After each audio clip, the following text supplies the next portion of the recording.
I was the quiet daughter-in-law for 6 years, the one who never talked back, until one family dinner broke that silence completely. You have to understand something about me first. I grew up believing that being agreeable was the same thing as being good. My mother taught me that a woman who keeps the peace is a woman who's respected, and I carried that belief into my marriage the way you carry a habit you never think to question.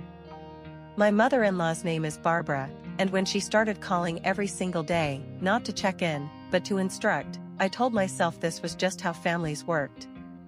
She'd call about what I was feeding my son, whether the portions were right, whether I was raising him too soft or too strict. She'd call about our finances, asking pointed questions about how much we were spending, why we hadn't bought a bigger car yet, why we were renting instead of already owning a house like her other son had managed to do. At first I thought it would ease once the baby got older, once my husband and I had been married longer, once she trusted that we knew what we were doing. It never eased. If anything, it got heavier, the way water finds every crack in a foundation and just keeps seeping in. She had opinions about how I cooked, telling him within earshot that the sauce needed more salt, that I'd overcooked the rice again, that her son deserved better meals than this. She had opinions about how I looked, commenting on weight I'd gained after the pregnancy, suggesting diets, suggesting different clothes, suggesting I do something about my hair before people started talking.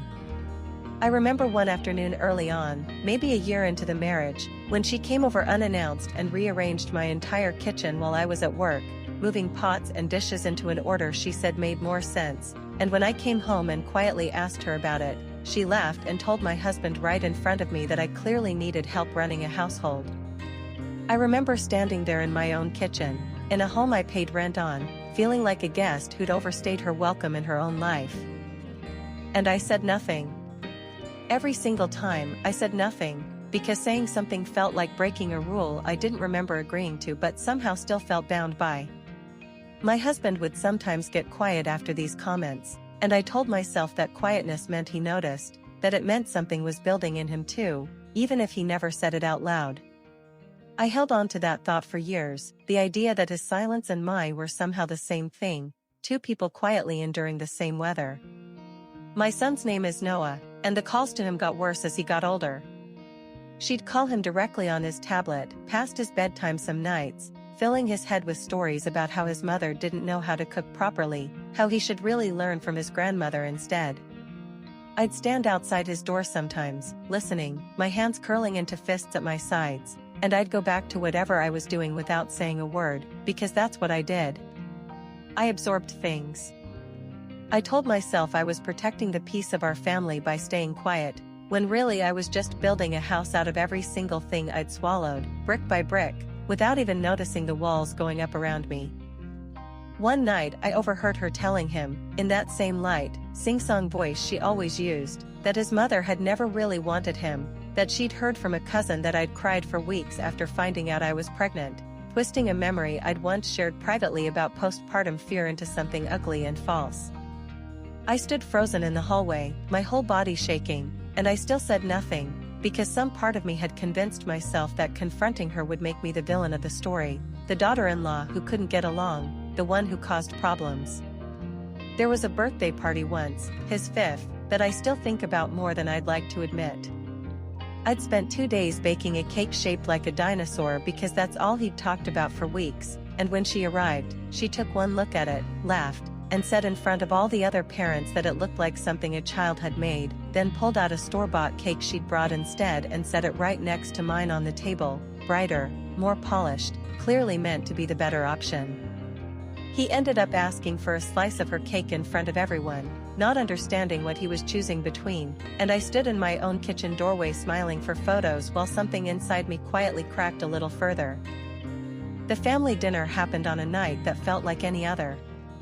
We were all crowded around her dining table, my husband's siblings and their families, the good china out because someone had a small work promotion worth celebrating. She started in on me almost as soon as we sat down, commenting on the dish I'd brought, saying it was a shame I hadn't thought to bring something more substantial, that in her day a daughter-in-law would have made sure to contribute something the whole family could actually enjoy.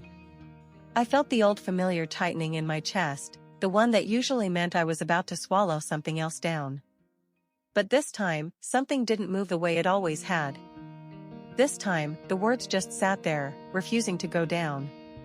She kept going, turning to Noah now, telling him in that same light, casual tone that his mother really should learn to cook the way she did, that maybe when he was older he could come stay with her for a summer and she'd teach him properly, teach him what real food tasted like.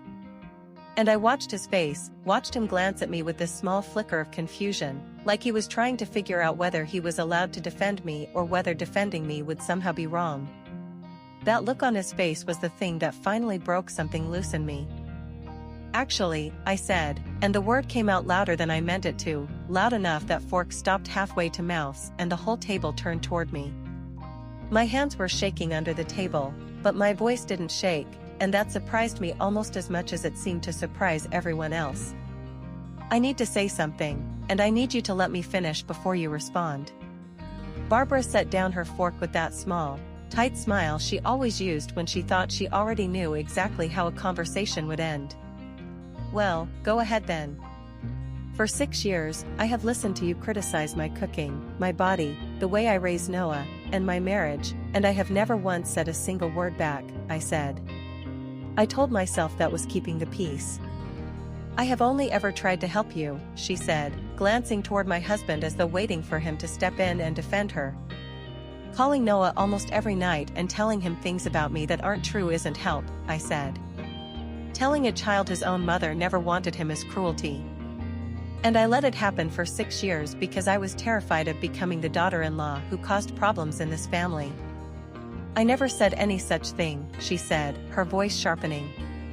"You said exactly that 3 weeks ago, on his tablet, past his bedtime," I said. I heard every word of it, standing right outside his bedroom door. By then the table had gone completely silent. My husband was staring at me, his mouth slightly open, like he was watching someone he thought he knew fully turn into someone entirely new right in front of him. His sister set her fork down carefully, eyes moving between me and her mother, waiting to see which way the room would break. "I am not trying to destroy this family," I said, my voice cracking on that word, family, though I kept going anyway. "I am only trying to stop pretending that silence is the same thing as respect. I confused the two for 6 years, and I won't keep doing that in front of my son. This is exactly the ingratitude I've had to put up with since the day you married into this family," Barbara said, her face going red, but I didn't stay to hear the rest of it. I stood up, told Noah quietly that we were leaving, and walked out with him while the table sat frozen behind us, nobody moving, nobody speaking, the only sound the scrape of my chair against the floor. I didn't go home that night. I drove to a hotel with Noah, both of us quiet in the car, and when he finally asked me from the back seat why Grandma had gotten so upset, I told him the truth as gently as I could, that sometimes grown-ups have to say hard things so that other people learn to be kinder, and that none of what happened was his fault. 2 days later, I packed a proper bag and took him to stay with my sister in another city for a few weeks, needing distance more than I needed anything else, needing space to figure out who I actually was outside of all that swallowed silence. My husband called every day. On the 4th day, his voice broke halfway through the call. "I should have said something years ago," he said. "I heard all of it. I heard every single comment, and I told myself it wasn't my place to get in the middle of it, and that was wrong. I let you carry all of it alone, and I'm sorry. I needed you to notice," I said. "Not just hear it. Notice it, and stand next to me when it happened." "I know," he said. "Come home whenever you're ready. Not because I'm asking you to fix this fast. Just because I miss you, and I want to actually show up this time." I stayed away 3 weeks, staying in my sister's guest room with Noah, taking him to the park most afternoons just to keep some sense of normal routine going while everything else in my life felt completely appended. When I came back, something had shifted in the family that I hadn't expected. His siblings, one by one, quietly told me they'd noticed the comments for years too, that they'd always felt uncomfortable but never known how to say anything, that watching me finally speak had given them permission to admit what they'd seen all along. His sister hugged me tightly at the door and whispered that she'd wanted to say something 100 times and never had the courage, That she used to leave family dinners early sometimes just so she wouldn't have to watch it happen and stay silent herself. Barbara never apologized, not really. She still, even now, occasionally slips back into old habits, commenting on a meal or offering advice nobody asked for, and I watch my husband step in every single time now, calmly and clearly, before I even have to open my mouth. She still calls Noah sometimes, though far less often, and when she does, my husband sits right there beside him now, listening, present, no longer a silent bystander in his own home. The last time she tried to comment on my cooking at a family gathering, my husband set down his fork and said, simply, "It's delicious, Mom," and that's the end of the conversation, and the table moved on, easily, like nothing had happened at all, because for the first time in years, nothing needed to.